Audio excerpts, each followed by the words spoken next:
दोस्तों, आज के इस वीडियो में हम आपको बताएंगे कि महाभारत में अर्जुन के जिस रथ को भीष्म पितामह, द्रोणाचार्य और कर्ण जैसे महारथियों के बाण भी नहीं हिला पाए, वह युद्ध के बाद कैसे जल गया।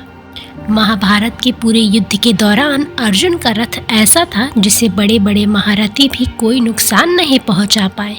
लेकिन अचानक ऐसा क्या हुआ कि युद्ध के बाद रथ में आग लग गई और वह पूरी तरह से जल गया। दरअसल जब महाभारत का युद्ध चल रहा था, उस वक्त अर्जुन के रथ को कोई और नहीं बल्कि श्री कृष्ण चला रहे थे। युद्ध की शुरुआत से पहले भी अर्जुन को श्री कृष्ण ने कहा था कि भगवान हनुमान की प्रार्थना करो और रथ के ऊपर ध्वज के साथ उन्हें विराजित करो।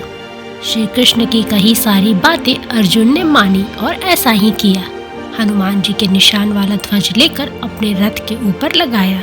शायद यही वजह थी कि इस युद्ध में अर्जुन के रथ को द्रोणाचार्य, भीष्म पितामह और कर्ण जैसे महारथी के बार बार प्रहार करने के बाद भी कोई नुकसान नहीं हुआ।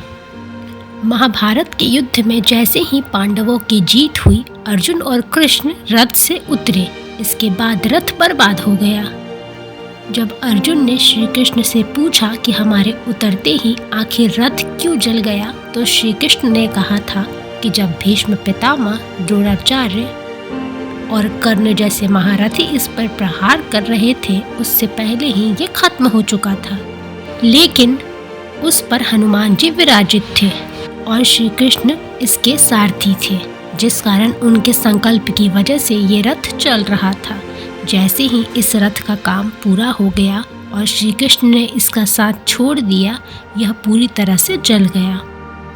अर्जुन के रथ की बात करें तो ये कोई ऐसा वैसा रथ नहीं था।